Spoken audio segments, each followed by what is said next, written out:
Olá, bom dia.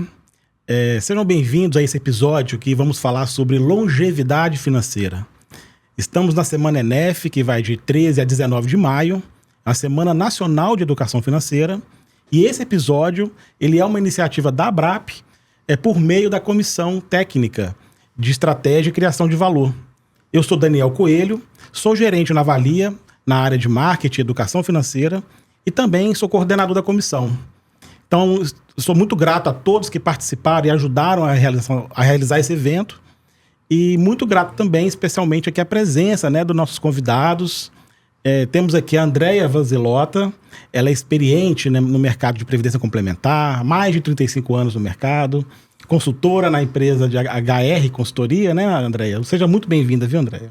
Obrigada, Daniel. Para mim é um prazer enorme estar aqui falando de um tema que eu sou apaixonada e, como você disse, eu estou há mais de 35 anos trabalhando com previdência complementar, ligado aos fundos de pensão, então eu só tenho a agradecer o convite. Legal. Temos também o Cristiano Verardo. Cristiano é um grande amigo meu, que é diretor na Vext, está à frente das iniciativas educacionais na Uniabrap também, especialmente com jovens, Previdência é coisa de jovem, né, Cris? Seja bem-vindo e obrigado por ter vindo, Cris. É isso aí também, um maior prazer conversar com todos vocês.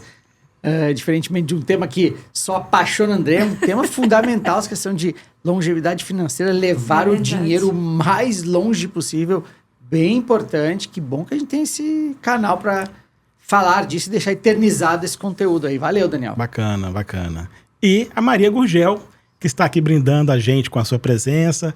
A Maria é fundadora do Projeto Resguarde de Educação Financeira, já foi executiva de RH no Brasil, fora do Brasil, foi presidente da Valia, especialista em Previdência. Maria, muito obrigado por ter vindo também. Seja bem-vinda. Muito obrigada a você pelo convite, é um prazer enorme estar aqui com vocês. Eu estou feliz porque eu sei que essa mesa, a gente já bateu um papinho antes, somos 4 completamente apaixonados pelo tema, então eu acho que vai ser um conteúdo muito bacana para todos nós. Obrigada aí pela oportunidade. Que legal. Bem, a gente está num contexto de, no Brasil, a educação financeira no Brasil é um grande desafio. Nós temos, por um lado, uma constatação que nos preocupa, que é o nível de endividamento das famílias. 80% das famílias endividadas. E, por outro lado, quando a gente olha para o futuro, a gente tem que pensar, poxa, como é que as pessoas vão ter uma qualidade de vida financeira hoje, mas também no amanhã? Então, a gente tem que pensar sobre esse projeto de vida sendo construído com uma educação financeira. Então é um desafio que as pessoas possam consumir naturalmente, mas possam também ser incentivadas a investir para o futuro. E algumas pessoas sonham em aposentar pelo INSS. Tem essa visão de futuro, quando eu parar de trabalhar, o INSS vai ser suficiente para cobrir o meu padrão de vida. E a gente sabe, a gente vai falar um pouquinho sobre isso aqui, Andréia, que o INSS ele é uma ferramenta muito importante, é uma cobertura social fundamental, mas ele pode não ser suficiente para a geração de agora e para o futuro também, não é isso, Andréia? Você pode falar um pouquinho sobre isso? Posso, sim.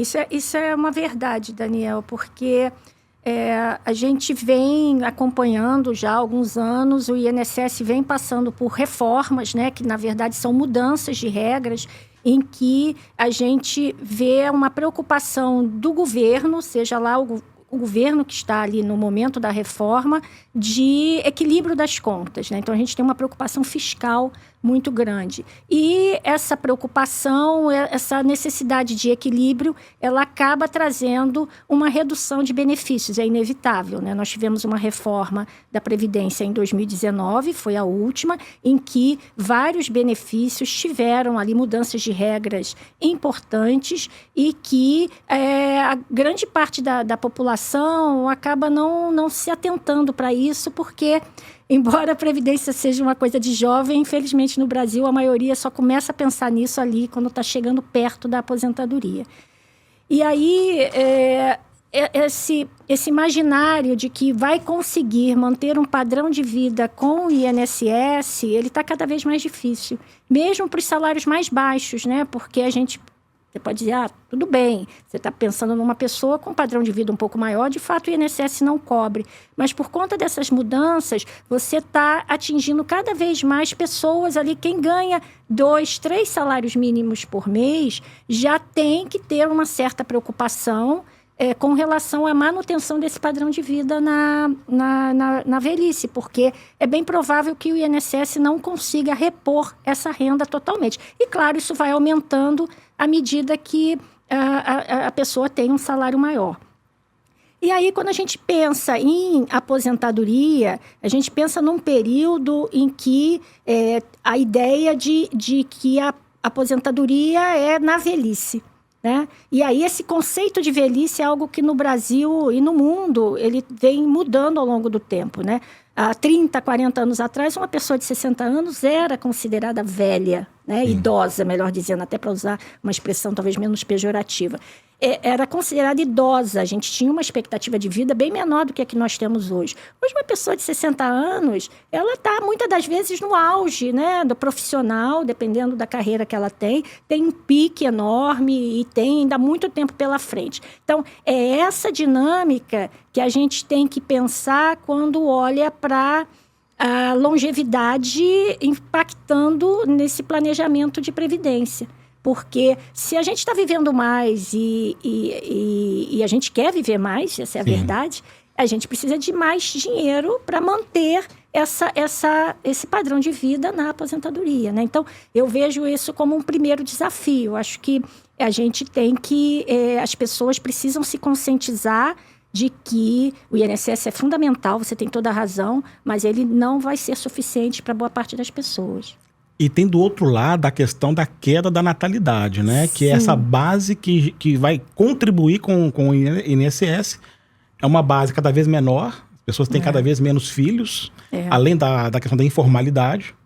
Então, é um sistema solidário, né? Que quem está contribuindo que vai gerar esse fundo de arrecadação para custear aqueles que estão aposentados. Então, também tem esse outro lado da queda da natalidade. Né? Isso é uma questão que preocupa o mundo todo, não só o Brasil. Eu diria para você que essa questão da queda da taxa de natalidade é algo que já foi observado e já vem sendo acompanhado na Europa, principalmente, né? Países como a Itália e a Alemanha têm um nível de reposição, né, que é essa taxa de natalidade. Só para quem está acompanhando a gente entender, para você manter uma população numericamente estável, seria necessário que cada mulher tivesse, em média, 2,1 filhos. Por quê? Porque esses 2 filhos estariam repondo ela própria, a mulher, e mais o marido, né, o cônjuge, companheiro, e esse 0,1 aí é para o desvio, mortalidade infantil e etc.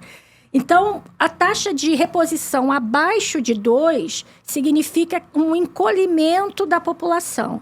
E quando a gente tem um sistema de previdência estruturado em repartição simples, que depende de você arrecadar contribuição para pagar benefício, quanto menos crianças nascem, menos adultos eu terei no futuro para trabalhar e gerar renda e contribuir para a Previdência, contribuição essa que é para pagar o benefício daquele estoque de aposentados. Então, é como se eu tivesse uma bicicleta em que uma das rodas está girando ali num ritmo muito mais lento do que a outra, porque eu não consigo repor o número de crianças que vão se tornar, no futuro, os adultos contribuintes, no ritmo em que os benefícios estão sendo concedidos e mantidos. Tem um número que o censo trouxe, o censo demográfico ano passado, é que ele mostra que o nosso índice de envelhecimento, que é quando você pega a população de 65 anos e divide pela população, 65 anos ou mais, e divide pelo número de crianças até 14 anos, eles chamam o índice de envelhecimento. É para você medir quantos idosos em relação às crianças. Em 1980, esse índice era de 10. Hoje, em 2022, ele está em 55.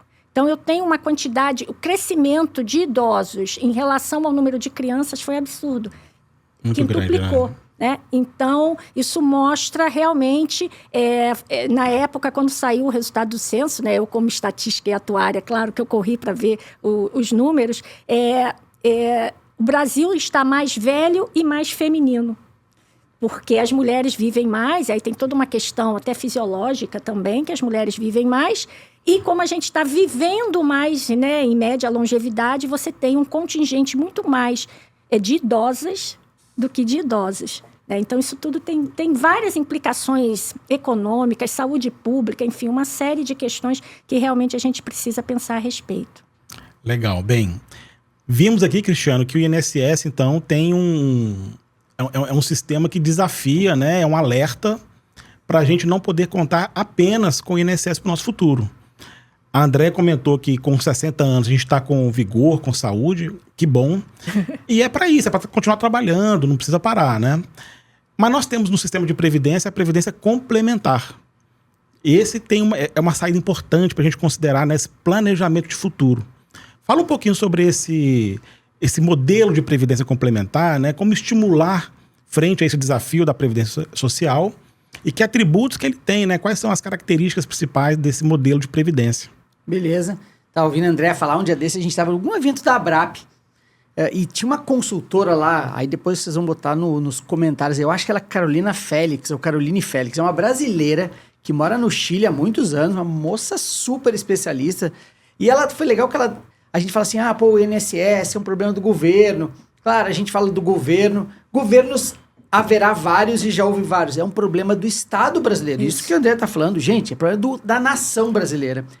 E ela fala assim, tá bom, tem 3 possibilidades de resolver o INSS. Ou reduz benefício, ninguém quer. Ou aumenta o imposto, nenhum de nós quer. Ou vai jogar a possibilidade da pessoa ter o benefício cada vez mais para longe. Ninguém quer também. É só problema. Como eu falo muito para jovem, e eu tô me lembrando, né? Quando que eu ouvi falar essas coisas quando jovem? Imagina, quase já, muito mais velho. Eu trago esses temas já com um problema, eu digo assim, senhores, garotos, garotas, essa bomba vai estourar no meu colo sim, mas no de vocês com certeza, para já dar um choque. E aí a gente introduz com isso, tipo, tio, o que a gente faz? Então, vamos falar de complementariedade, vamos falar da previdência complementar. Que claro, nós aqui somos da previdência fechada, podíamos estar aqui com o pessoal da previdência aberta que operamos produtos de previdência. Mas eu ainda vou mais além, assim, eu acho que, quando eu falo para os jovens que complementar ao INSS, que eu acho que cada um vai esperar receber um benefício mínimo, pode ser qualquer coisa. Acho que a pessoa pode construir seu plano de previdência no lato sensu, com uma carteira de investimentos lá, com uma carteirinha de imóveis para alugar, com 2 ou 3 empresas que ele não precisa estar, e inclusive, sim, com produtos de previdência complementar, que é o que a gente opera, se dedica e entrega. E aí, dado que você vai ficar eternamente gravado, eternizado aqui, então, previdência complementar como produto. É isso, você que está assistindo aí agora, guarde isso. A previdência complementar ao que a gente, teoricamente, receberia do INSS, do Instituto Nacional de Seguridade Social, algum benefício lá, é fazer algo para que você consiga uma renda além daquilo. O professor Marcos Silvestre ele usa um termo muito legal, ele usa previdência particular. A gente usa previdência privada, previdência complementar, previdência particular. É um grupo, um valor de dinheiro que você vai juntar, de preferência, que é um belo instrumento, um plano de previdência. Então é um dinheiro que você vai guardar voluntariamente, vai fazer seus esforços poupadores, visando o que lá na frente? Ter uma renda. Para quê? Para comprar uma pousada, para viajar o mundo. Que nada, companheiro. É para pagar a conta. E as contas vão ser altas. Não é só porque você já não está mais na vida mais ativa assim que você vai ter conta baixa, você vai ter conta alta. Então eu falo, jovens, pelo amor de Deus, juntem dinheiro. Porque o problema lá na frente vai ser grande, ele já é só você olhar para sua família. Todo mundo na família vê alguém com perrengue ali, e é isso. Então, a previdência complementar é uma ação que a gente faz voluntariamente para juntar um dinheiro para usar lá na frente. Tomara que você use, tomara que você fique velho. Envelhecer, vencer. Envelhecer, vencer na vida. Chegar lá, fiquei velho. Você se deu bem na vida, então você está cumprindo a sua jornada aqui. E precisa de dinheiro. A gente vive num mundo capitalista, um mundo que troca dinheiro por serviço, por produto. Não tem mágica aqui. Então, previdência complementar é um belo instrumento para ajudar nisso aí, gente. Não, e é legal, você falou sobre os jovens, né? A Andréia alertou que muitos começam a olhar para a questão da previdência quando está perto de se aposentar. Só que você falou dos jovens, você está estimulando os jovens a começar a guardar, investir em previdência, inclusive, o quanto antes, que aí é o tempo, né? O tempo sendo usado a seu favor. Os juros compostos que podem nos prejudicar num empréstimo, por exemplo. Aqui não, aqui é o contrário. Os juros a nosso favor e o tempo é fundamental. Quanto antes começar, que seja com R$50, 30, 100, o que der, mas começa. Até para poder fazer um processo de cultura, a pessoa gostar de investir, né? O quanto antes. Maria, o que você acha disso, né? Tem esse desafio da Previdência, você já teve na posição de gestão de RH, na liderança de fundos de pensão. Você viu bem esse desafio da Previdência, de um produto que não é tão popular ainda, né? Como é que a gente populariza esse produto e estimula que as pessoas deem importância o quanto antes para ele, né? Bom, vou começar pelo RH, né, que você falou. Então, sob a perspectiva de RH, o RH que cuida das pessoas, eu acho que nesses cuidados deveriam estar inclusos noções de planejamento financeiro e ações para a gente aumentar o nível de consciência previdenciária das pessoas. Por quê? E também que esses RHs fossem mais próximos, atuantes aos seus respectivos fundos de pensão. Por quê? Para trabalharem juntos, né? Nesse movimento de conscientização e educação dessas pessoas. A gente tem que alertar essas pessoas, porque, como a Andréa falou, como o Cristiano falou, as pessoas deixam para pensar nisso muito tarde. E isso eu acho que é um ganha-ganha para as empresas, porque o colaborador vai se sentir cuidado, vai se sentir seguro, porque a empresa está investindo nele no longuíssimo prazo, mesmo quando ele já não estiver mais na empresa, né? Aquele esforço que ela vai fazer de educação, né, de educação financeira, vai reverter no momento que ele não está mais na empresa. Isso é um ganha-ganha para a empresa, por quê? Porque isso se traduz em retenção, em atração, em engajamento. Então, é um ganha-ganha. Eu acho que os RHs poderiam ser mais atuantes aos seus fundos de pensão quando houver, para a gente aumentar esse nível de consciência. Já do ponto de vista da educação financeira de uma forma mais holística, né, quando a gente está falando do nosso tema aqui, longevidade saudável, eu acho que... Do que a gente está falando? A gente está falando de preparação para o futuro. Que futuro é esse? É o lugar onde a gente vai passar o resto das nossas vidas. Então, que a gente chegue nesse futuro, né, muito bem organizado, muito bem planejado, porque só traz vantagens, né? Te traz tranquilidade financeira, te traz preparação para os imprevistos, e os imprevistos vão acontecer vis-à-vis pandemia, né? Que a gente viu acontecer na pandemia, te traz uma manutenção de um padrão de vida que você deseja, te traz a possibilidade de você não depender exclusivamente do benefício do governo, porque a gente sabe que essas reformas de previdência estão acontecendo no mundo inteiro, a gente só tem duas certezas, que a gente vai trabalhar mais e que a gente vai ganhar menos. Então, assim, não dá para depender exclusivamente de benefícios do governo, né? Então, assim, e como é que a gente chega lá planejado, né? E aí eu gosto muito de um autor que eu acho que deveria ser leitura obrigatória para todo mundo, que é o Morgan Housel, né? Ele tem um livro específico que eu acho que todo mundo tinha que ler, que era A Psicologia Financeira, e ele é muito direto e objetivo nesse assunto. Ele fala o seguinte: construção de patrimônio é você gastar menos do que você ganha e aprender a investir o resto. Seja investir numa previdência complementar, seja investir em qualquer outro recurso que vai te dar essa renda extra lá na frente. E aí ele é até muito duro nesse assunto, que ele fala o seguinte: construção de patrimônio é o gap entre o que você ganha, né, e o seu ego. Se o seu ego for alto e você quiser viver um padrão de vida muito justinho ali com as suas possibilidades ou acima, você não vai construir patrimônio. Se seu ego for baixo, você quiser viver um padrão de vida um pouquinho abaixo das suas possibilidades ou bem abaixo, você vai construir patrimônio. Então, não é mais sobre o quanto você ganha, mas a diferença entre o que você ganha e o que você gasta. Seguindo essa lógica, todo mundo poderia construir um patrimônio complementar para ter uma longevidade saudável, né? Mas o que acontece? Desculpa. Como é que a gente faz isso, né? Como é que a gente constrói esse patrimônio complementar? Então, a gente vive ali um pouquinho abaixo das nossas expectativas e investe o resto. E aí, assim, é óbvio que aqui eu estou falando de todo mundo que tem as suas condições básicas atendidas, o que infelizmente não é realidade para uma parte da população brasileira. E essas famílias precisam de quê? Boas políticas públicas, bons projetos de iniciativa privada para que elas tenham uma chance.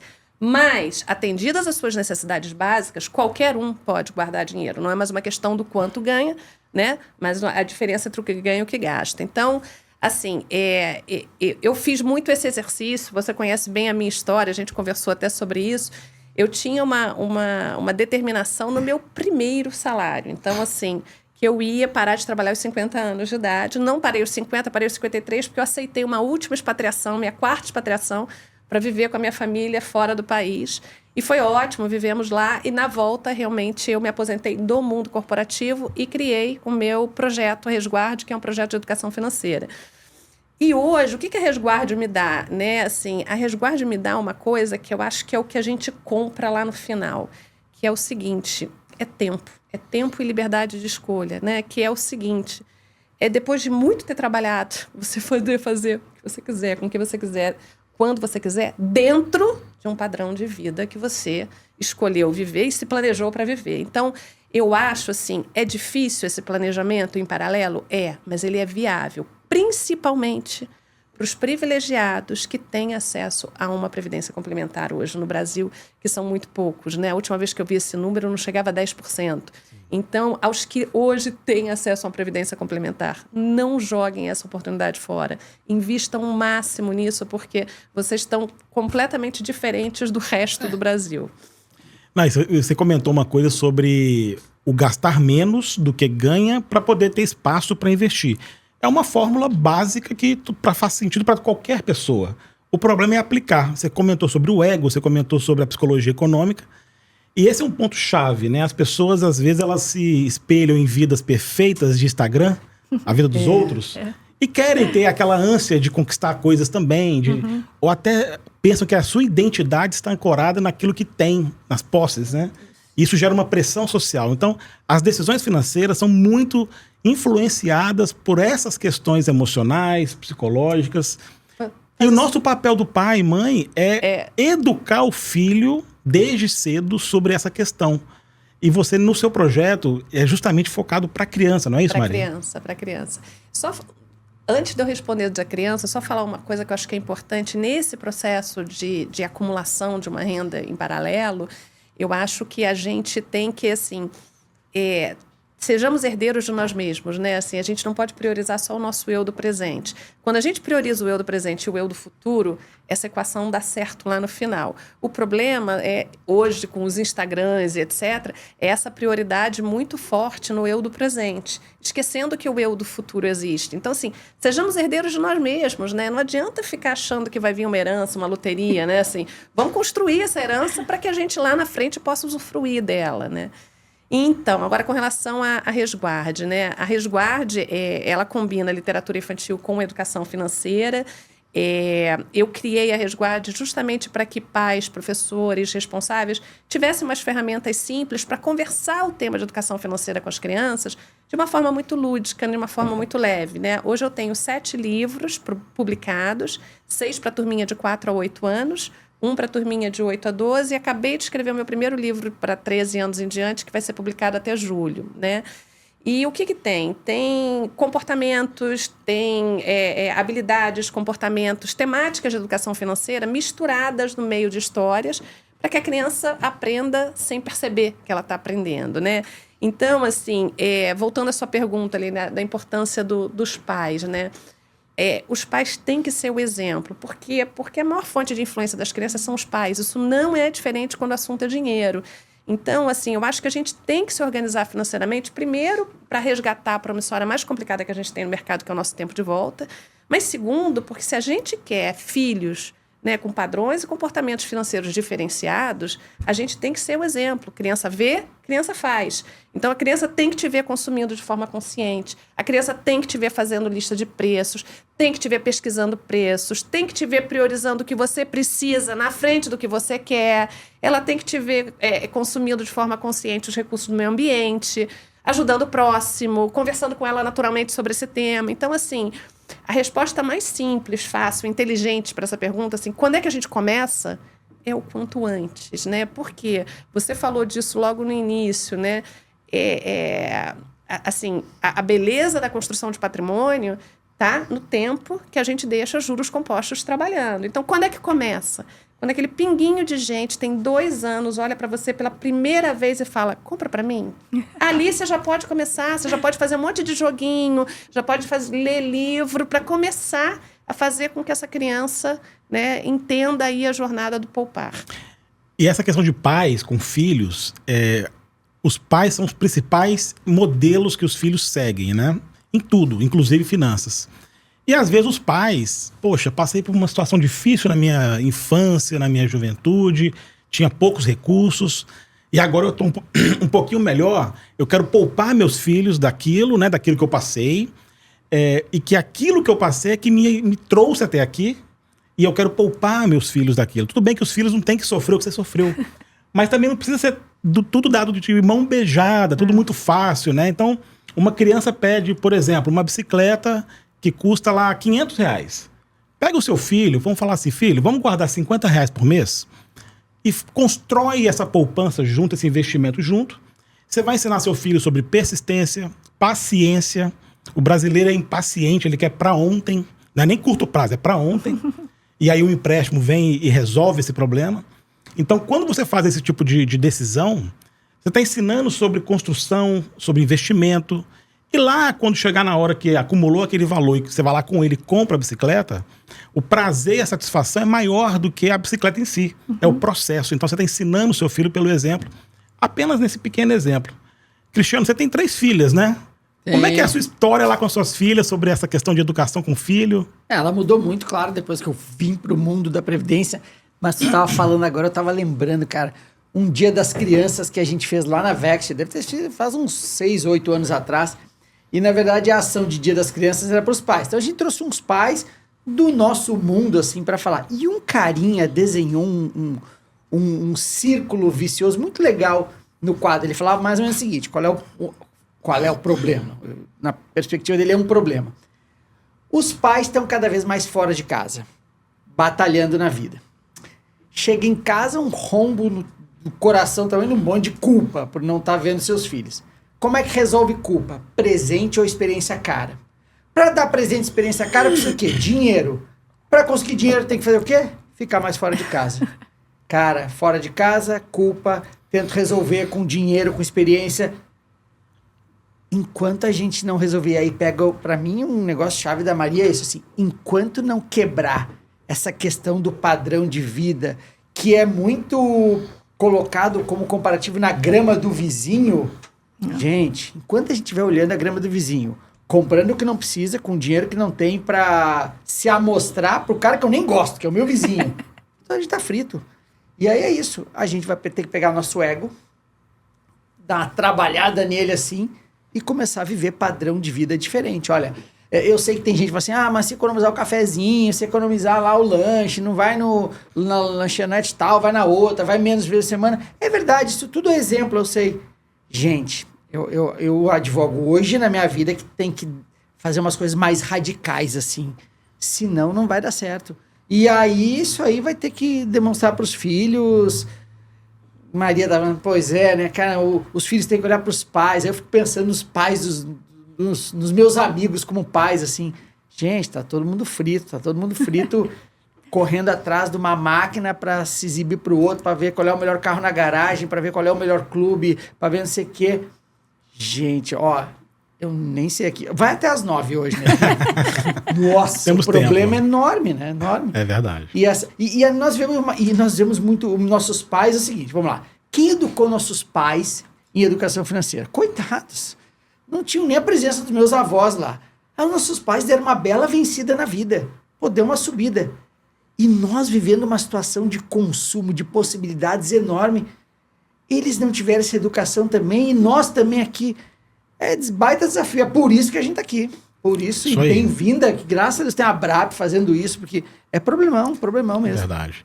Você falou sobre o ciclo, né, de pais com os filhos, sobre culpa, sobre presente e sobre presença, né? A ausência do pai, da mãe, que tá lá trabalhando, depois para cobrir uma culpa, dar o presente.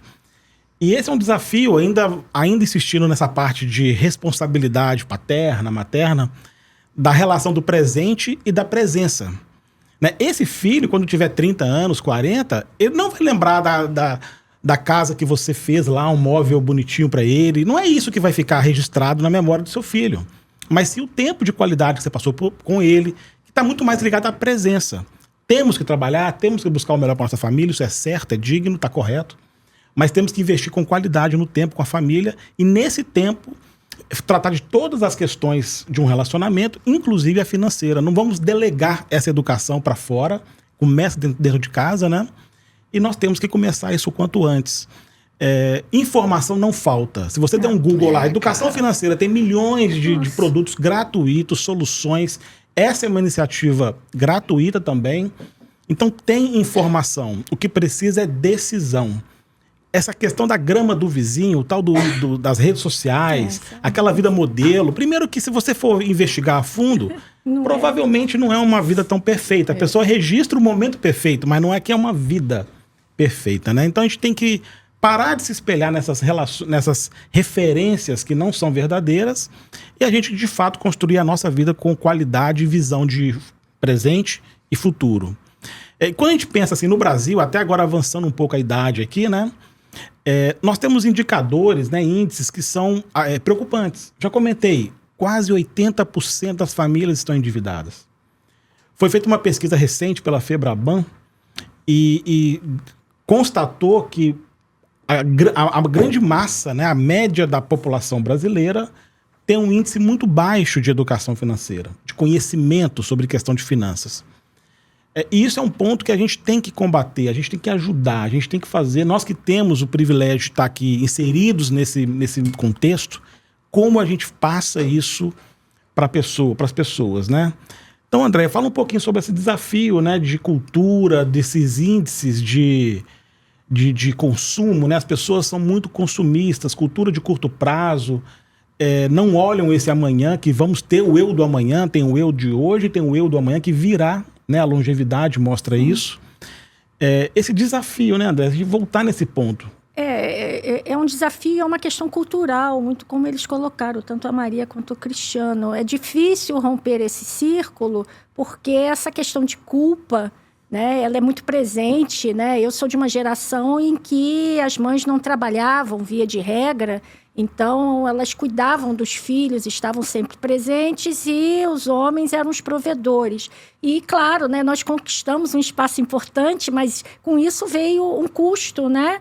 Que é você, muitas das vezes, terceirizar parte desse cuidado e de educação dos filhos. E isso acaba gerando uma culpa, né, nas mulheres, até porque isso está muito arraigado, né, na maior parte das mulheres, de que é dela a responsabilidade exclusiva de cuidar dos filhos. Então, eu acho que essa culpa, me parece, né, eu não tenho filhos, mas eu acho que essa culpa ela deve ser maior nas mulheres do que nos homens, que já tinham a tradição de serem provedores. E isso gera toda essa questão de, então, fazer a vontade dos filhos, porque é a forma de compensar.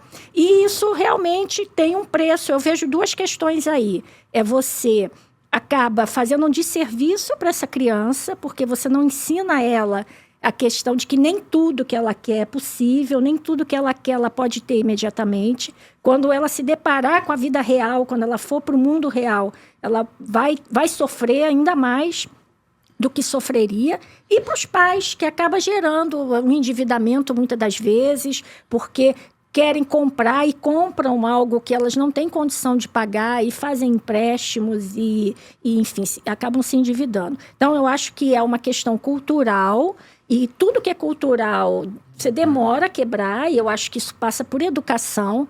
Então, a gente começar a conscientizar as pessoas é um processo, e acho que os fundos de pensão têm um papel fundamental nesse processo de chegar aos seus participantes, né, e começar a mostrar para eles, olha, não é bem assim, dá para ser um pouco diferente, e aí você vai construindo esse caminho, porque realmente a gente vive numa sociedade consumista, não tem jeito, ninguém aqui é totalmente imune a isso. Por outro lado, também não dá para você querer pensar só no futuro e abrir mão do presente, é muito difícil, né? Você falou o exemplo, o Cristiano deu o exemplo de, deixa de tomar o cafezinho, para nós mulheres, deixa de ir na manicure, né? Não vai na manicure toda semana, vai de 15 em 15 dias. Isso para mim, eu sempre brinco, é igual dieta. Você consegue fazer isso por um determinado tempo, mas a vida fica muito triste. E aí também, qual a razão disso, né? Então, é esse equilíbrio que eu acho que é o desafio. É o equilíbrio do eu do futuro com o eu do presente. Como é que eu mantenho minimamente uma vida legal hoje, que eu consiga fazer relativamente tudo que eu quero. Claro que vai ter determinadas coisas que eu vou ter que esperar um pouco mais. Você colocou a questão, não sei se foi a Maria ou você que falou a questão de ter a paciência, né? Acho que foi você que falou do exemplo da bicicleta. A gente também é muito impaciente, né? E aí você tem toda uma questão de economia comportamental, né, de finanças comportamentais, aquela coisa da urgência, né? Se você não comprar hoje, amanhã já não é esse preço. Se você não comprar hoje, vai acabar. E aí a gente tem um pouco de sangue frio, né? Tudo isso eu estou falando, mas muitas das vezes eu caio nessas armadilhas. Volta e meia, eu me vejo nessas armadilhas. E quando vi, já fiz, né? Mas pelo menos eu tenho uma consciência, tento me policiar, mas eu acho que é um baita desafio para essa geração que está, de alguma forma, criando seus filhos, a grande maioria, numa bolha de que tudo é possível e que, para quem está de fora, eu não critico, porque para quem está de fora é muito fácil ser racional, né? Mas você, no fundo, está fazendo um desserviço para o seu filho. Você não está educando ele para o mundo. Quando ele realmente for para o mundo, ele não vai ter essas facilidades, ele não vai ter tudo ali muito rápido e fácil, como ele tem com pais que tentam protegê-lo, que é natural, compensá-lo. Às vezes eu não quero que meu filho passe por aquilo que eu passei. Então, quebrar esse círculo não é algo fácil, mas a gente também não pode, porque é difícil, não fazer nada. Então, eu acho que iniciativas como essa, né, da ABRAP, Semana de Educação Financeira, o próprio governo, muitas das vezes, lançando essas campanhas, fomentando isso, é um caminho, né? Assim, eu sou bem realista, eu sei que a gente não vai mudar a mentalidade das pessoas de uma hora para outra, mas a gente tem que começar. Daniel, e que fique registrado aqui, pelo menos do meu coração, aqui pegando um pouco do que o André falou. Gente, a gente provavelmente está falando aqui, sendo ouvido por um bando de gente. Nós estamos falando para nós mesmos, tá? Pessoal, você aí acha que nós estamos aqui nesse nosso discurso julgador, ascético aqui. A gente está falando para nós mesmos. Eu tenho 3 filhas, Maria 4, a Daniel. A gente tá aqui todo cheio de pompa. Não. Nós vivemos a mesma coisa, os mesmos desafios, tentando lá. Quem somos nós para julgar o que acontece numa família, um pai que dá uma viagem para um filho que a gente olha de fora e diz, não deveria. Quem somos nós para falar isso, né, exatamente, cara? Claro. Exatamente. Que é legal, é correto a gente poder dar o melhor, né? Proporcionar experiências bacanas.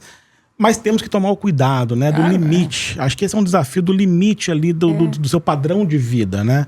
Você falou de armadilhas, Andréia, e uma delas é a aceitação social ou efeito manada. Que, por exemplo, se você eu vou alugar, eu vou financiar um apartamento num condomínio que está acima do meu poder aquisitivo, da minha capacidade financeira mesmo. Só que é aquela casa dos sonhos, né? Então eu ponho o financiamento, a parcela vai lá para cima, fica aquela água no pescoço. E quando você está naquele contexto, a escola dos filhos, que é daquela região, também é proporcionalmente mais cara, o supermercado também na mesma proporção, os hábitos dos seus novos amigos ali do condomínio são hábitos que às vezes também vão te pressionar. Por exemplo, todo final de semana os seus novos amigos te chamam para almoçar fora. Para ser aceito socialmente, para fazer parte daquele grupo, você vai. E aí você vai sendo pressionado em todas as esferas do seu orçamento. Os filhos estão com os coleguinhas ali.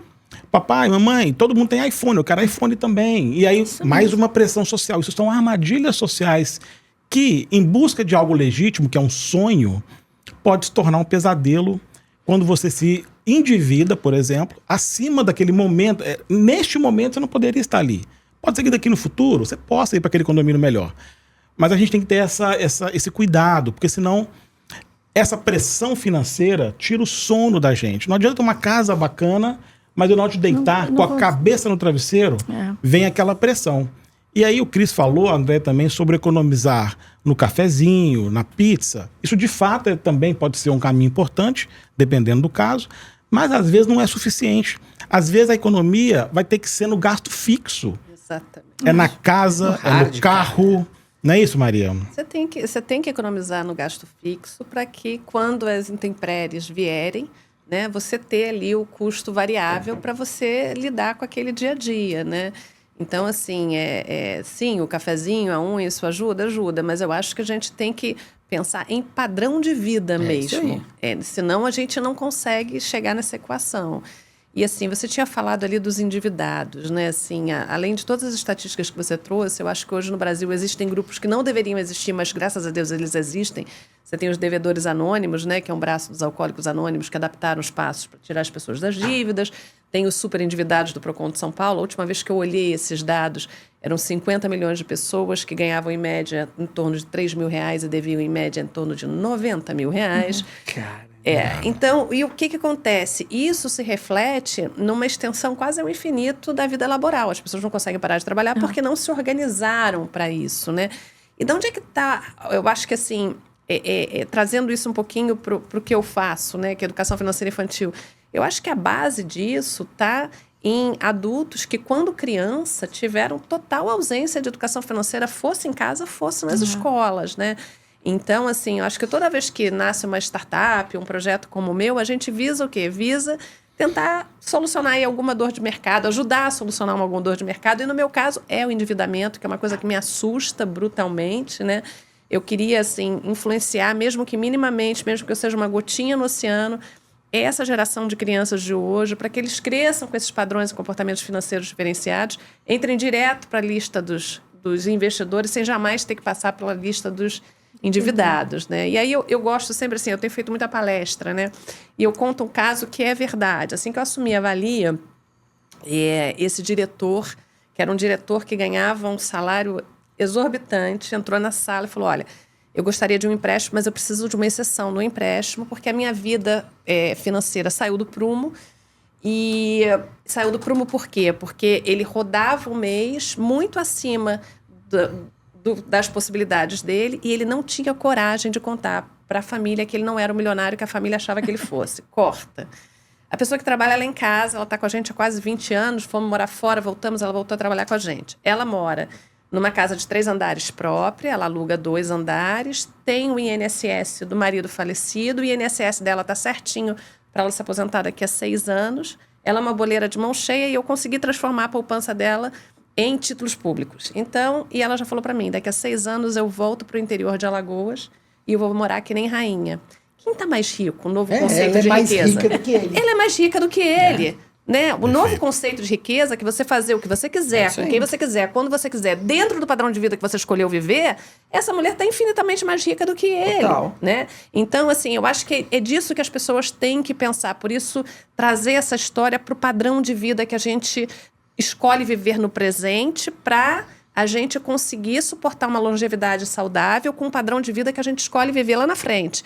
A gente não tem como desassociar essas duas coisas, né? Porque as duas estão absolutamente interconectadas. Então, assim, são escolhas. A vida é feita de escolhas. O que a gente escolhe agora vai refletir nas nossas decisões lá na frente, né?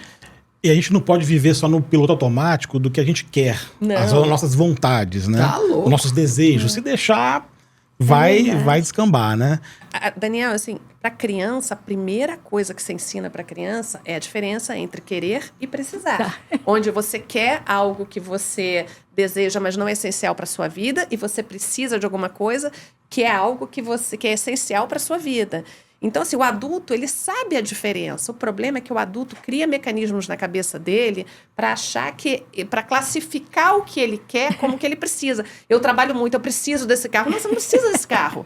Eu preciso dessa bolsa, eu preciso desse sapato. Nós mulheres, isso aí é fatal. Esses mecanismos que são muito traiçoeiros, que a gente está criando na nossa cabeça o tempo inteiro para justificar, principalmente o que o Cristiano falou, do excesso de trabalho, né? Então, eu mereço, porque... Não, você pode até merecer, mas você não precisa, né? E aí, a gente tem que priorizar o que a gente precisa à frente do que a gente quer, porque senão lá na frente vai dar errado. Tomar decisões do que tem que ser feito e não só o que a gente quer que aconteça. E muito menos fazer o auto-engano, né? Não, o que eu quero, na verdade, agora é o que eu preciso. Transformar como se fosse algo necessário. Acho que esse é um ponto muito importante. E queria destacar um ponto também, Maria, que você comentou, sobre 2 exemplos que você trouxe, né? De uma pessoa com uma renda alta e uma pessoa com uma renda mais baixa e a qualidade de vida financeira de um e de outro. Isso é uma prova, é um caso real e é uma prova de que só renda, só salário não resolve o problema. Se eu ganho 5 mil e estou endividado e eu passo a ganhar 10 mil, tá resolvido o problema? Não necessariamente. Pode ser que eu aumente minha dívida. Um dia desse eu vi alguém falar que é o seguinte, enquanto a gente achar que para resolver problema financeiro a solução é dinheiro, está frito. Não é dinheiro. É muito mais comportamento. Que se eu der muito dinheiro para uma pessoa zoada que nem eu era, não vai adiantar. Piora. Só vai aumentar, piora. A gente tem um paradigma errado que eu preciso então de dinheiro para resolver meu problema financeiro. Não, você precisa mudar comportamento. E aí o ponto da Maria é isso. Gente, é no padrão de vida, é no radical. Eu acabei de passar por isso. Deliberadamente, planejadamente, nossa família se reuniu e falou assim, gente, a gente precisa reduzir, focando no eu lá da frente, no papai lá daqui a 20 anos. E a gente mudou de casa, saiu de um bairro tal, foi para outro, saiu de casa, foi para apartamento. Foi legal? Realmente foi bacana, assim, nada contra. Mas a mudança é um desespero. Mas é na dor, assim, eu também acho o cafezinho, tirar a unha, o pet, isso aí é legal, que educaçãozinha. É no radical, é no padrão de vida, é no ego. E aí tu tá falando negócio, de repente a pessoa pode ter um apartamento, e que legal, pode ter um apartamento maior, tudo bem, nada de mal com isso. Pegando um gancho rápido na Maria aqui, que fala que a gente tem que entender a diferença de necessidade e o que a gente precisa. Eu, quando termino para os jovens, eu falo o seguinte, gente, você tem que entender a diferença do pode e deve. Vocês podem tudo, vocês podem fazer o que vocês quiserem, pode gastar, mas não sei se deve. E às vezes a gente pode, mas talvez não deva. Olha, quando a gente chega nisso, eu vou te falar, acho que a maioria das coisas que eu posso, eu realmente não deveria ter feito. É bom, cara, é comportamental o troço. E nessa questão do comportamental, das emoções, nós já entendemos que a maioria das decisões são tomadas no modo automático da emoção. Quando a gente vive uma situação desequilibrada financeiramente, por questões das armadilhas que a gente cai, né? Citamos aqui do efeito social, do efeito manada, da aceitação social. Tem as promoções, né? Os famosos... Aquela sensação de urgência. Black Fridays, enfim, tem várias situações que nos colocam para tomar decisão que às vezes não é a melhor. Essa situação traz problemas também emocionais. Tem crise no casamento, divórcio, estresse, ansiedade, depressão, coisas alinhadas ou consequências de vários fatores, e um dos fatores pode ser esse desequilíbrio financeiro que certamente vai trazer esse tipo de reflexo na vida das pessoas. Dentro do ambiente de trabalho, até a questão da produtividade vai cair. Como é que a pessoa produz com a cabeça na dívida, num problema financeiro muito, muito grande, muito, muito sério? Tem o presenteísmo, né? A pessoa está lá de corpo, mas a mente está lá na dívida, né? Até a segurança de trabalho pode ser comprometida num caso como esse. Então, a gente de fato tem que ser adulto na tomada de decisão financeira, entender que não tem jeito, nós temos que, de fato, fazer as escolhas que são as corretas. Doa quem doer. E poupar a família, a gente tem que tomar esse cuidado. A Maria trouxe o exemplo aqui da pessoa que poupava a família da realidade financeira, e isso aí é um grande erro. Nós temos que trazer a família para perto, compartilhar, ser verdadeiro com a família, com os filhos, mesmo que pequenos, abrir ali a situação real da família para juntos buscar uma solução, um caminho de solução. Então, você vai mudar de casa, a família junta está tomando essa decisão para pagar, fazer esse sacrifício, né, momentâneo, e que de repente, quando muda, vê que não é tão ruim assim, tá legal, tem novos amigos, tá tudo bem.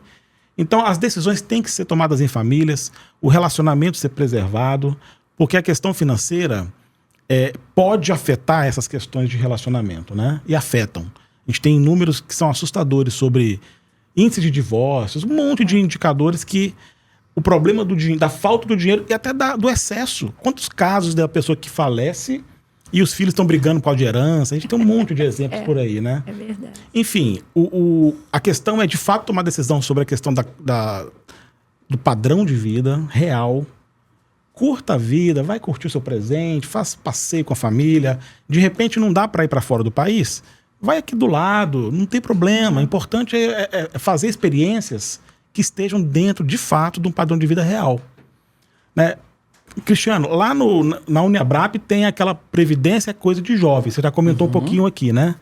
Mas fala um pouquinho mais, porque assim, eu acho que esse é um grande ponto. Eu tenho 3 filhas, hoje jovens, e é um desafio lá em casa. A gente administrar isso. É o que você falou, nós estamos falando aqui para nós mesmos, né? Esse é um desafio diário. Cara. A gente fala um pouquinho do que a gente aprende, leva para casa, toma decisões erradas em casa, no meu caso, pelo menos. Eu aprendo, corrijo e tento ensinar nossas filhas, né? No caso, eu tenho 3 filhas, ensinar pelo discurso e pela prática, pela ação, né? Ser modelo.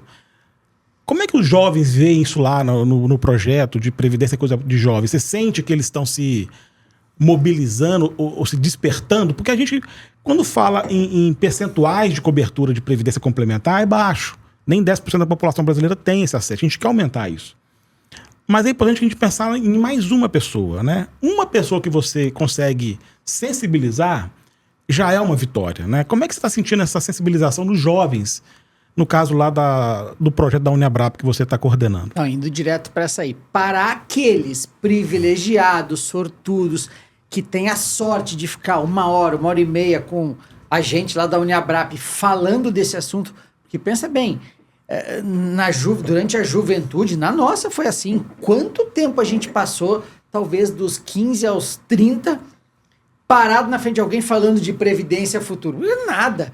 Então, para esses jovens que têm esse privilégio, eu acredito que é uma benção, assim, que essa turma aí pode ter um despertamento. Esse trabalho de previdência, coisa de jovem, foi um golaço da ABRAP, da Associação Brasileira da Previdência Complementar, da Uniabrap, que é a universidade da ABRAP, né, voltada a temas educacionais mais do nosso mundo. Isso foi lá por 2018, 2017 que surgiu. A turma da ABRAP percebeu o quê? Gente, a gente está cuidando aqui da turma que já tem previdência, mas e o jovem? Esse jovem vai ser o poupador do futuro. E começou essa iniciativa, muito com apoio e parceria com o CIEE, com o Centro de Integração Empresa-Escola. E o que a gente faz é basicamente tentar evangelizar. O que a Maria está fazendo com as crianças, eu estou ali representando as iniciativas educacionais da Uniabrap, fazendo com os jovens, alguém está fazendo com casais numa igreja, alguém está falando com maduro, cada um está achando um tema. E aí o que a gente percebeu para os jovens, legal quando a Maria fala o seguinte, eu não dou aula de finanças para... Ela não falou isso, eu estou botando aqui, eu não dou aula de finanças para criança, eu conto histórias e ali está o conceito. É isso. A gente faz muito parecido com o jovem também. Não adianta chegar para o jovem de 15 a 19 anos assim, você tem que ter uma previdência, você tem que poupar dinheiro. Eu falo na minha apresentação, tem uma hora até para estabelecer um rapport, né? Rapport é aquela aproximação. Eu falei, não, jovens, pelo amor de Deus, aqui, vai no do tio aqui, não guardem dinheiro. Aí eles, ai, que bom, eu gosto desse moço. Isso, não adianta guardar R$30 agora, claro, adiantaria pela questão da disciplina, é verdade. Mas não é realidade. Essa turma, e a gente já foi jovem no perrengue, não consegue. Então, invistam em vocês, invistam na carreira, invistam em livros, leiam mais, sai da internet, invistam numa formação. Mas no fim a gente passa um monte de conceitos e tudo em cima de um termo que a gente cunhou lá na Uniabrap, chama-se atitude previdente. A gente não ensina esses jovens a investir, a ter previdência. A gente vai um pouco antes, diz assim, gente, vocês têm que ter uma atitude previdente na vida. E a atitude previdente na vida é tomar boas decisões, não só as financeiras. A gente passa tomando decisão o tempo todo. E as nossas decisões têm impacto monstruoso, das menores às maiores. Isso é uma atitude previdente. Então tem a atitude previdente em tomar decisões, nos caminhos a escolher. E aí a gente vai trabalhando isso. Olha, um trabalho muito legal. Eu vou chutar um número aqui. Eu acho que pelas iniciativas da Previdência Coisa de Jovem já devem ter passado mais de... Vou falar assim um número assim, 500 mil jovens nesses últimos 5, 10 anos, assim, menos, assim, os últimos 6, 7. E é muito legal, é isso, é um trabalho de evangelizar. Sabe que a Maria, uma vez eu copiei um artigo da Maria lá que ela fez para, acho que era a revista de RH aqui do Rio de Janeiro, eu não a conhecia, ouvi o case dela de quando ela veio do RH para Valia, para o Fundo de Previdência, e eu usei para um grupo de RH falando o seguinte, pessoal, é esse exemplo, é dessa moça aí que você tem que fazer. Aí alguém perguntou assim, Cristiano, mas isso vai mudar alguma coisa? E eu contei uma historinha que quase todos vocês acho que lembram, se não vocês vão conhecer, que é uma historinha simples que diz o seguinte, Que tem uma pessoa assim, vendo um menino numa praia, o menino parecia que tava dançando longe, assim, aqui na Barra da Tijuca. Diz que esse homem se aproximou do menino e falou assim, garoto, tá fazendo o quê? E o garoto falou, não, tô salvando essas estrelas do mar aqui. E ele pegava a estrela do mar e jogava na praia. O cara mais velho falou, meu filho, olha a quantidade de estrelas do mar que tem. Você não vai resolver nunca esse problema. Aí diz que o menino para, olha pra ele, pega uma estrela do mar, assim, joga devolve pra água e diz assim, dessa eu resolvi. É isso. A gente consegue mudar a cultura? Não consegue. Mas é nosso papel evangelístico, de missão de vida, de razão de viver, mudar um. E daqui a pouco esse um vira você, vira a Maria Gurgel, que tá falando com milhares, vira André, que tá falando com milhares, vira eu. Um dia eu fui assim. Eu era um nada, até que um dia... sério, essa história é muito legal. Até que a Gisele Ayabe, eu trabalhava na Viva, a Gisele Ayabe, uma moça que tá aí até hoje, tá trabalhando. Ela me vendeu Previdência, só há 15 anos, me vendeu aquela cultura. Olha eu aí, 15 anos depois, falando para milhares. É isso, era uma estrelinha do mar. Que ela foi lá e botou essa consciência. Então esse papel de despertar a consciência é muito legal, cara. Poxa, muito legal. E você falou uma coisa aí a história da estrela, né? Do mar. A visão do mais um. A gente tem que pensar em mais uma pessoa. Mais um, cara. E esse jovem, pode ser o agente de transformação na casa dele. Pode ser a pessoa que vai trazer a família dele e vai levar para um novo caminho, né?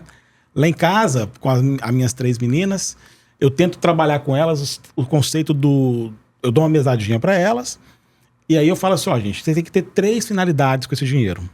Um é gastar, que é aproveitar o presente. O outro é guardar para o futuro. E o outro que é doar, a parte de ser generoso, né? De pensar em ajudar alguém. Então, esses 3 conceitos, eles são fundamentais para as 3. Então, assim, é esse papel insistente de mudar mais um e começar dentro de casa, né? Como a gente tem oportunidade, o Cristiano tem oportunidade de trabalhar com jovens, a Maria com crianças, eu acho que isso é muito legal, é uma oportunidade de transformar uma sociedade a partir de uma pessoa, né? Uma pessoa, depois mais um, sem esse estresse que eu tenho que mudar 1000 pessoas. Não, eu tenho que mudar mais um. E Maria, lá com as crianças, né? Você sente alguma reação das famílias, das crianças, dos pais nesse projeto? Você tem alguma reação que você percebe de transformação? Sim, eu tenho feito muito projeto em escolas públicas, né? Isso é absolutamente gratificante, né? E aí tem uma historinha que eu gosto de contar, assim, a princípio, um dos meus livros se chama Poupar, Gastar e Ajudar, que é justamente os 3 conceitos que você está aplicando com as suas filhas. E eu tenho um livro, porque quando eu comecei a ter ideia de fazer a Resguarde, veio uma pessoa que eu conheço, falou, Maria, não faz isso não, essa coisa de mesada é para criança rica, né? não faz isso não. Eu fiquei com aquilo, assim, super entalado, né? Não respondi. Respondi 1 ano depois escrevendo um livro que se chama Tudo é Possível, que é a história de um menino, de Vicente. Ele era de uma comunidade muito carente, de uma escola mais carente ainda. Ele vai um dia na escola dele e tem uma mulher, Maria, falando sobre educação financeira. Ele levanta a mãozinha e fala para ela, isso é coisa de criança rica que ganha mesada. E aí, eu não vou dar spoiler do final do livro, mas assim, ela convence a ele de que ele tem que estar preparado para as oportunidades, né, que vão surgir na vida, e ele se prepara e ele sai do outro lado. Então, assim, eu acho que essa coisa da educação financeira, ela é para qualquer criança, né? Mais uma vez, fazendo a ressalva das crianças que têm as suas necessidades básicas atendidas, porque eu acho que, assim, o ambiente onde essas crianças nascem e crescem, ele influencia muito, mas ele não pode ser determinístico. Não é porque a criança nasceu na classe mais alta de Seattle que ela vai se tornar um Bill Gates, e não é porque ela nasceu na classe dos intocáveis na Índia que ela vai ser miserável para o resto da vida. Essas crianças precisam de chances, né? E esses projetos, eu acho que dão chances a uma criança, a outra criança. E então, eu tive uma mãe que veio, né? Ela veio com mais 2 mães falando: esse livro, Tudo é Possível, mudou a minha vida e a vida da minha família. Porque, assim, a gente tem que estar preparado, né? Então, assim, eu acho que tem tido esse impacto, assim, o que é? A ideia do livro, ela é muito simples. Ela é uma ferramenta para que os pais conversem com as crianças, essas crianças comecem a pensar naquele assunto, a criar hipóteses, a se expressar naquele assunto, para essa coisa ir, assim, não crescendo, né? Assim, eu até anotei uma coisa aqui que eu queria falar, que eu acho que é importante, que assim, eu tento sempre dar um framework para tudo que você me conhece, trabalhou comigo há muito tempo, né? Então, assim, eu acho que quando a gente vai para essa aposentadoria, para essa longevidade saudável, ao longo da vida, a gente tem que investir em 3 ativos, clarissimamente. Primeiro, os ativos de vitalidade. O que é isso? Assim, é chegar lá na longevidade saudável com família, com amigos, com saúde física, com saúde mental, porque de nada adianta a gente acumular todo o patrimônio possível e todo o conhecimento possível se a gente chegar lá em cima e os nossos ativos de vitalidade não estão em dia. Então, tem que estar ativo de vitalidade em dia. Por que o nome é ativo de vitalidade? Por uma razão muito simples. É o que mantém a gente vivo, né? Então, não adianta ter tudo e não ter isso. Então, primeiro investimento, eu acho que é em ativos de vitalidade. Segundo, eu acho que ativos de conhecimento que acho que foi o Cristiano que falou, né? Eu queria trazer esse gancho porque eu acho que é importante, assim.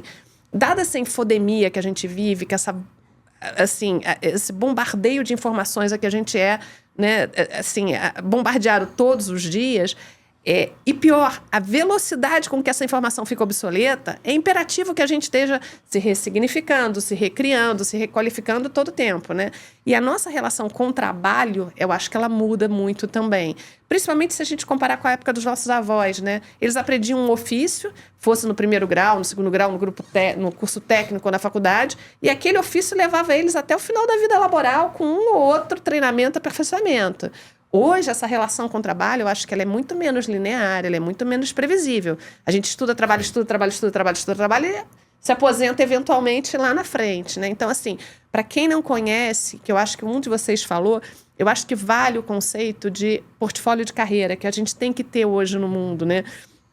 Eu gosto de dar um exemplo, um rapaz que eu ia fazer um game com ele, um dos meus livros ia se transformar num game. Aí eu só conversava com ele depois das 6 horas da tarde.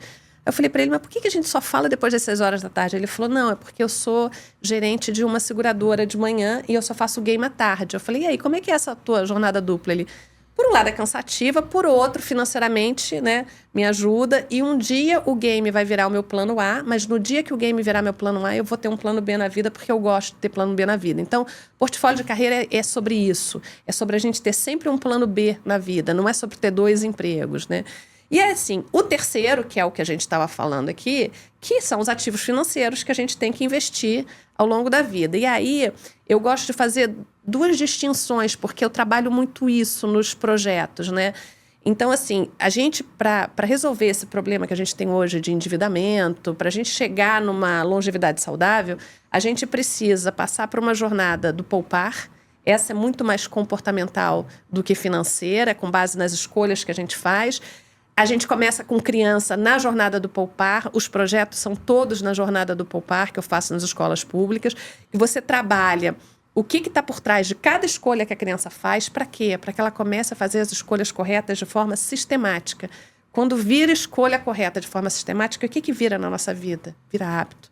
Né? E o Matias Alexander tem uma frase ótima, super usada, mas eu vou usar de novo, que ele fala, a gente não define o nosso futuro, a gente define nossos hábitos, os nossos hábitos definem o nosso futuro. Então, uma vez incorporada essa mentalidade poupadora, vai embora para o resto da vida. E é isso que a gente trabalha com os bem pequenininhos. E aí depois tem a jornada do investir, né? Que aí você começa com os adolescentes, jovens, adultos. Tem tanta coisa na jornada do poupar que eu não aconselho a ensinar a criança a investir. Deixa para investir quando for adolescente, jovem, adulto. Vamos incorporar o comportamento primeiro, que é o mais difícil de todos, né? E aí a jornada do investir, eu acho que assim, a gente precisa de uma questão comportamental também, porque você tem os efeitos manada, você tem as decisões muito emocionais e tudo, mas você precisa de aprender conceitos técnicos, né? Sobre risco, volatilidade, ganho real, classe de ativo e por aí vai. Então, assim, o IBGE fala que a gente fica lá 9 anos e meio estudando. Tem que estudar um pouco para aprender a investir. Né? Por quê? Porque isso pode mudar nossas vidas. Seja um investimento que a gente vai fazer na Previdência Complementar fechada, seja um investimento que a gente vai fazer num portfólio de investimentos para a gente ter uma renda extra. Não importa, a gente precisa entender minimamente. Vou virar especialista? Não. A gente precisa entender minimamente para a gente deixar de ser refém de gerente de banco, de assessor financeiro. É o cara que vai te oferecer um negócio e você fala assim para ele, olha só, Obrigada, mas isso aí é muito arriscado para o meu perfil. Eu não durmo à noite. Traz uma outra coisa, quem sabe uma coisa de renda fixa. É disso que eu estou falando. Porque senão a gente fica escutando aquelas palavras bonitas de assessor, de gerente de banco que estão querendo vender cota, e aí a gente acaba, né? Sim. Então, assim, essas duas jornadas, assim, eu faço muito essas distinções nas escolas, e isso tem trazido um reflexo muito bacana, porque as pessoas, quando falam de guardar dinheiro, eu acho que elas pensam só no investir. E como eu dou muito foco no poupar, então isso aí tem trazido um reflexo positivo muito bacana. E o que eu digo, assim, para terminar, quando eu faço essa distinção, é que essas duas jornadas, elas são absolutamente distintas, mas são complementares. Não adianta você guardar todo o dinheiro do mundo se você não aprender a investir esse dinheiro, assim como não adianta você falar, vou ficar rico, vou investir dinheiro, se você não tem um comportamento de guardar dinheiro, né? Então, ao longo da vida, eu acho que a gente investe nesses 3 ativos. Esse investimento não é uniforme, né? Porque, dependendo do estágio da vida, a gente está priorizando mais um do que o outro, mas a gente nunca pode deixar nenhum dos 3 de lado, né? Porque quando a gente fala da longevidade saudável, a gente tende a falar muito do dinheiro, mas eu acho que tem a questão da saúde física e mental, tem a questão do conhecimento, para você chegar lá com tudo em dia. Muito Desculpa, bacana. dei uma volta, maravilha. mas E aí eu vou... Foi ótimo, e tem um ponto que eu peguei aqui para passar aqui para a Andréia, sobre especificamente o investimento, e ligado a comportamento, que muitas pessoas buscam aqueles investimentos mirabolantes, né? Tem aquelas... Você falou dos assessores e tal, mas tem um monte de influenciador na internet vendendo solução mágica. Investe Bitcoin. aqui, o Bitcoin. Tem o jogo do tigrinho. O jogo do do tigrinho, os bets da vida, apostas, cassinos virtuais, pirâmides, de tudo, todo tipo de natureza de pirâmides. Investe aqui, você vai ficar milionário em uma semana. E muita gente cai nisso porque as pessoas buscam atalhos, buscam soluções mágicas, né? E aí, André, fala um pouquinho sobre a questão do contrário, do processo persistente de investimento, dos juros compostos. Seja frequente, persistente, para virar hábito. É difícil no início você construir uma cultura de investidor para quem é muito gastador. Mas quando você persiste, aquilo vira um hábito, fica fácil, você toma gosto. Então, esse processo de longo prazo, construído, né, sem atalhos, sem promessas mirabolantes, fala um pouquinho disso. Você falou que muitos com 40... tem pessoas que com 45 anos começam a despertar para isso. Despertar. Eu acho, Daniel, que tem algumas questões relacionadas à previdência complementar que são um certo tabu. Tem gente, muitas vezes, e imagino que vocês já tenham ouvido isso, mas não adianta eu poupar R$100 por mês ou R$50 por mês. É um começo. Eu acho que tudo é questão de hábito, né? Então, quando eu olho para o universo dos fundos de pensão, que hoje você tem basicamente planos instituídos ou planos de contribuição definida, em que você contribui, a empresa contribui, e lá no final você tem um valor que vai gerar um benefício. Muita gente já se desanima de início, porque, mas eu só tenho disponível 50 ou 100 reais para poupar. Isso é o que você tem hoje, você não sabe o futuro. Hoje você acabou de entrar na empresa, muitas das vezes é jovem, seu salário, de fato, é um salário inicial. O importante é começar, é fazer o hábito. E mesmo que você lá na frente, seu salário não cresça tanto, e você vai ter um benefício que possa parecer pequeno para alguém que tenha um salário maior, mas imagine alguém que a vida inteira ganhou um salário mínimo. Ela vai se aposentar no INSS ganhando um salário mínimo. R$100, R$200 que ela tem a mais ali de uma previdência complementar é pouco para a gente. Mas para ela vai representar, às vezes, 10%, 20% de aumento na renda. Então, a vida inteira ela ganhou salário mínimo, vai se aposentar no INSS com salário mínimo e vai ter ali R$200, né, R$150 de uma previdência complementar. Então, eu estou usando um exemplo assim, bem extremo, só para mostrar que muitas das vezes a gente se prende à questão do valor. Não adianta eu poupar 50, não adianta eu poupar 100, mas hoje você começa com 50 e começa com 100. Lá na frente você está pensando num cenário de 30 anos. Você pode, né? Aí você vai investir na sua carreira, você vai ter promoções, você vai, enfim, você pode chegar lá no final, quem sabe, né? Num cargo de gestão, executivo, e que vai estar com um salário bem maior, né? É o que todo mundo espera. Mas a gente não pode deixar isso desanimar, porque eu imagino Não sei se você já tenha ouvido algo parecido. Pessoas que recém-contratadas, com salário relativamente baixo, e que o que ela tem disponível ali para poupar é muito pouco, de maneira absoluta, né? Quando ela olha de forma absoluta. Mas ela tem que começar, mesmo com esse pouco. Eu acho que esse é o primeiro ponto. Muito bom. Gente, o papo tá bom, né? Por isso que a gente vai ficar mais, passou né? de uma o pessoal hora. ali, né? Vai fazer a parte 2, né? Vamos fazer um encerramento, passar as últimas dicas aqui. Poderíamos falar mais tempo, né? Acho que aqui é um papo gostoso, que assunto não falta. Mas vamos então, Cristiano, traz as suas últimas mensagens aí, As últimas mensagens são em cima aqui da Maria de novo. A gente falou muito de armadilha aqui, né? E aí eu tenho que lembrar que a Uniabrap, a Abrap, na verdade, bancou um projeto faz uns 4, 5, 6 anos também. Chama-se No Meu Dinheiro Mando Eu. Vai lá, No Meu Dinheiro Mando Eu. Todas as entidades usaram isso e está vivo até hoje. É um website lá que a Abrap mostrou que ela dá uma série de armadilhas de consumo e ela dá ali como você identificar a armadilha e como você se safar dela. É muito útil, gente. O que a Maria fala assim, é o tempo todo tomando decisão, é o tempo todo vendo a vida passar, e a vida passa e a gente cai e ela rouba nossa prosperidade geral, começando pelo nosso dinheiro, terminando no nosso casamento, na nossa saúde. Então esse website é muito legal, assim, acho que às vezes eu vou falar que a Uniabrap tinha que potencializar de novo isso, mas está disponível. E aí Maria falando, né, poxa, eu tô preocupado ali com os meus pequenos, com as crianças, em ampliar a mente, em abrir o conceito. Lá nos jovens a gente usa um termo muito parecido assim, eu não tô preocupado, e nas palestras que a Uniabrap tem uma palestra lá para os jovens. Gente, a gente não ensina o cara o que é CDI, não ensina o que é... Juro real, a gente manda ele estudar, mas não ensina o que é high yield, high grade, com a bolsa. Não. A gente está preocupado em despertar, abrir os olhos, sai do seu mundinho, é tentar tirar ele do mundo dele e fazer, gente, é dar um susto. Caramba, tem uma outra realidade aqui e eu preciso fazer alguma coisa. A gente acredita que os jovens, adultos, todo mundo tem neurônio à vontade, sabe buscar informação. O nosso papel ali é despertar. Isso veio muito da Marisa Brave. Quase todo mundo conheceu a Marisa Brave. Sim.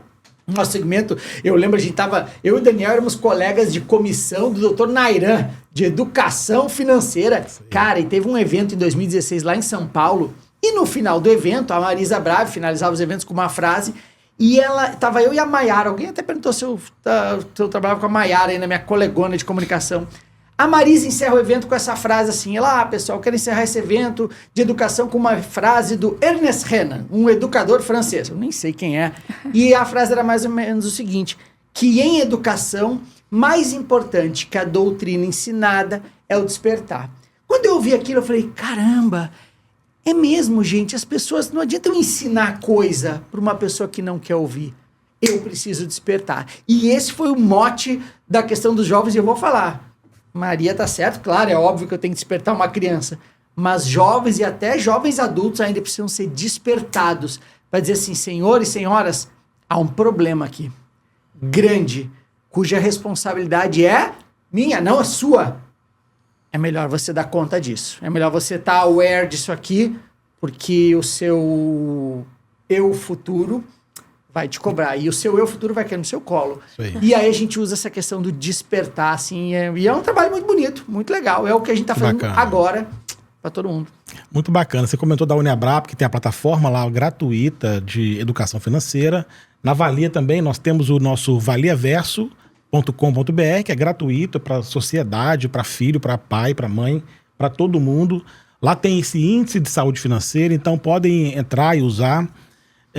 Estamos fazendo 1 ano agora com esse projeto de educação financeira também, e eu acho que é esse papel. Tudo que a gente puder fazer, cada um de nós, é pouco, mas é válido nesse esforço de levar esse despertar para cada um que a gente tiver que passar por nós, né? Maria, obrigado mais uma vez por ter vindo. Dá suas últimas considerações, dicas. Então, eu vou repetir uma coisa que eu acho que é importante, né? Assim, se organizar financeiramente para alcançar uma longevidade saudável é possível para qualquer um, feitas as ressalvas que eu fiz antes, né? Então, e isso é uma questão não é mais sobre o quanto a gente ganha, mas a diferença entre o que a gente ganha e o que a gente gasta. Então, qualquer um pode se organizar financeiramente, porque é uma questão mais comportamental do que financeira. Em 2050, a ONU estima que nós seremos 2 bilhões de pessoas com 60 anos ou mais. E aí eu acho que cada um de nós tem que fazer uma reflexão, quando chegar a nossa idade, nosso momento, onde é que a gente vai querer estar? Naqueles que estão desesperados tentando fechar o mês seguinte, e infelizmente todos nós conhecemos pessoas nessa faixa etária que estão desesperadas tentando fechar o mês seguinte, ou a gente vai querer estar naquelas pessoas que estão ali desfrutando de tudo de melhor que a economia prateada tem a oferecer, e a economia prateada tem muito a oferecer, né? Nas palestras eu uso a figurinha do surfista prateado, que eu gosto dessa metáfora, né? O surfista prateado são aquelas pessoas descoladas que fizeram as escolhas certas ao longo da vida, que priorizaram o eu do presente com o eu do futuro e chegam lá na frente com tempo e liberdade para fazer o que elas quiserem, com o que elas quiserem, quando elas quiserem, mesmo que seja não fazer nada. Chegaram lá com superpoderes porque tomaram as decisões certas ao longo da vida. Então, assim, não adianta a gente esperar isso acontecer. É assim, é o despertar que, assim, é responsabilidade nossa. Sejamos herdeiros de nós mesmos, né? Eu não tinha de onde herdar, tinha que ser de mim mesmo. Então, assim, vamos parar para pensar, porque eu acho que 99,9% da população vai ter que ser herdeira deles mesmos. Então, vamos acordar para isso o quanto antes, porque quanto antes a gente reagir, mais tempo a gente tem para alcançar isso lá no final. Legal. Ô, Daniel, e aí, vou olhar para a câmera aqui, você que está ouvindo a Maria agora e está pensando assim, calma, Maria, Cristiano, Daniel, calma, no meu tempo, um dia desse a gente teve um evento da Abrap, acho que foi no congresso, e alguém falou uma frase assim, pior coisa que você pode pensar na sua vida é calma no meu tempo. A vida não espera o seu tempo, então... Se você esperar o seu tempo, no seu momento, para fazer o que a Maria está mandando você fazer, se liga, que pode ser muito tarde. Então, assim, não vem essa assim, no meu tempo. É urgente. É pra urgente. ontem. É para ontem. Já Ontem, passou. Para corrigir rota. Isso Cara. aí, temos tempo, mas temos que começar o quanto antes, né? Gente, quando a gente está num buraco, a primeira coisa que a gente tem que fazer é parar de cavar. Isso aí. É verdade. Boa. E diz que não tem fundo do poço, dá para afundar mais. Dá Então, sempre para afundar mais. Reverte e começa a construir a saída, né? Muito bom, muito bacana. Andréia, obrigado mais uma vez por ter vindo. Nada. Passa as últimas considerações. Bem, eu acho assim, foi fantástico, ouvi muita coisa aqui para mim, né? Como eu disse aqui, que eles disseram também, essa conversa não é para quem está nos ouvindo, é para a gente também. Acho que a gente está fazendo um pouco de autoanálise e autocrítica aqui. Que não nos entendam mal, que a gente se coloca num patamar diferenciado do resto, simplesmente porque somos especialistas em previdência, não. A única diferença, talvez, é a gente tem consciência dos próprios O que erros. é pior até, né? Pior pra Eu gente também isso. acho. Caramba. Eu acho também. A gente tem consciência, Uma crise, né? cara. Mas a gente cai também nas mesmas armadilhas. E uma coisa que eu sempre digo nos cursos que eu dou, eu faço muitos cursos em company, cursos abertos relacionados à previdência complementar e social também, para que as pessoas não deixem para olhar a sua situação no INSS quando estiverem próximas à aposentadoria. Né? Porque a gente está falando aqui de um planejamento financeiro. A gente tem por hábito falar mal do INSS, mas ele é uma parte desse investimento, desse planejamento, e para muitas pessoas vai ser a principal parte. Então, hoje você tem o aplicativo, o Meu INSS, baixa o aplicativo, dá uma olhada na relação das suas contribuições, principalmente se você trabalhou em várias empresas, vê se de fato aquele tempo está reconhecido lá no INSS. Por quê? Você se dar conta de que trabalhou numa empresa por 3 anos e que esse tempo não está lá no INSS, quando você se dá conta disso na hora de aposentar, que você vai correr atrás, a empresa não existe mais, isso foi há 30 anos, a empresa não existe, eu não conheço mais ninguém, é um trabalho, é um estresse enorme. Então, eu sempre coloco isso para as pessoas e digo para elas, levem isso para casa de vocês, comentem com seus familiares, olhem a sua situação no INSS, vê se está tudo certinho, porque se não estiver, você vai procurar, vai correr atrás com calma, sem estresse, e lá na frente, na hora da aposentadoria, vai estar tudo ok. Então, dentro desse planejamento, é claro que o foco aqui nosso é previdência complementar, Mas eu acho que a gente não pode esquecer que o INSS é uma peça importante. Então, também ter esse olhar para o INSS, entender as regras do INSS, que não são fáceis. E aí, acho que a Maria colocou bem o papel do RH. Eu acho que o RH pode ajudar as pessoas a, pelo menos, dar um caminho das pedras das principais regras do INSS. O regulamento do INSS não é fácil. Ele é feito realmente para confundir a gente. Então, eu acho que é um pacote. Né? E gostei muito do que a Maria colocou. Previdência não é só dinheiro. E aqui eu não estou fazendo nenhuma demagogia. Dinheiro é super importante. A gente vive numa sociedade capitalista, é muito importante, mas não é tudo. Então, a gente tem que pensar no futuro com uma visão mais ampla nesse conjunto de coisas que o dinheiro vai ajudar você a ter uma aposentadoria feliz. Eu acho que esse é o principal recado. Muito legal. Queria agradecer a você que nos acompanhou até aqui, dizer também que a gente vai disponibilizar um e-book aqui nesse vídeo, né? E agradecer em nome da Abrap, em nome da comissão, aos integrantes da mesa e mais uma vez a você que nos acompanhou e até a próxima. Muito obrigado. Obrigada.